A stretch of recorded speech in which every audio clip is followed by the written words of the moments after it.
पक्ष निरीक्षकांसमोर शहर काँग्रेस कार्यकर्त्यांनी मांडले जळजळीत वास्तव.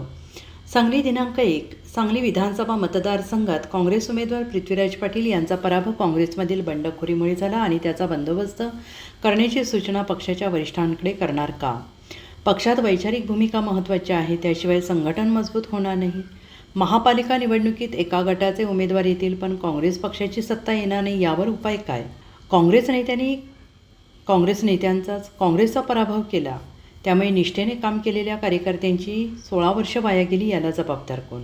बंडखोर उमेदवारांचा प्रचार केलेल्यांना महापालिका उमेदवारी देऊ नका, त्यांच्यावर कारवाई करणार का?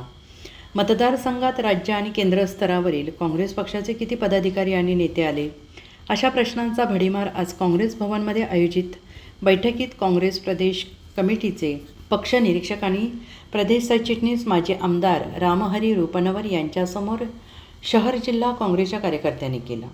जिल्ह्यातील काँग्रेस पक्ष संघटन कामाचा आढावा घेण्यासाठी पक्ष निरीक्षकांनी बोलवलेल्या बैठकीस अजिजभाई मेस्त्री, प्राध्यापक एन डी बिरनाळे, ॲडव्होकेट ए काझी, अल्ताफ पेंडारे, आनंदराव पाटील सांगलीवाडी, अशोकसिंग राजपूत, याकूब मनेर, समीर मुजावर, इरफान केडिया, शमशाद आणि जन्नत नायकवाडी, रामभाऊ पाटील, अख्तर अख्तार, अयूब निशानदार, प्रशांत अहिवळे, अख्तर अत्तार, अरुण पळसुले, आशिष चौधरी, श्रीकांत साठे, शहाबाज नायकवाडी, असीम रोहिले, अरुण गवंडी, अरुण पळसुले, शकील गोदड, अजित भांबुरे, रमेश शेख, सूर्यकांत लोंढे, अल्ताफ कंकणवाडी, मौलाली वंटमोरे, याकूब मनेर, प्रशांत अहिवळे, बसगोंडा पाटील, शहर जिल्हा काँग्रेसचे कार्यकर्ते मोठ्या संख्येने उपस्थित होते.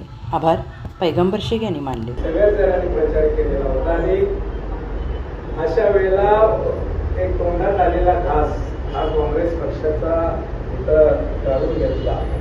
दुसऱ्या मतदारसंघाविषयी आम्हाला बोलायचं नाही आहे. गरजेत काय झालं, जगमध्ये काय झालं, जबाबदारी असल्यामुळं या ठिकाणी मला थोडं बोलावंच लागेल आणि आपल्याला या सगळ्या वस्तुस्थिती जाणीव आणि इथं समोर उपस्थित असणाऱ्यांना मला सांगायचं लोकांपासून मोठमोठी पदं मिळाली, आमदार, खासदार, मंत्री, अशाच एका गटानं त्या पक्षाच्या विरोधी बंडखोरी करावी ही दुर्दैवी बाब होती. इथं उपस्थित असणारे आणि यांच्या पाठीशी असणारी जी आम जनता सांगलीकर जवळपास 80,000च्या आसपास सांगलीकरांनी मतदान दिलं, ते यांच्या रूपानं केलं.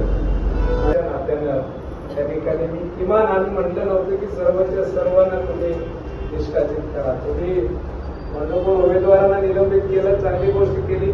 तिला जर गेलं तर पार्टी जाणार आणि काही गोष्टी तुम्हाला सांगितल्या पाहिजे. एवढंच नाही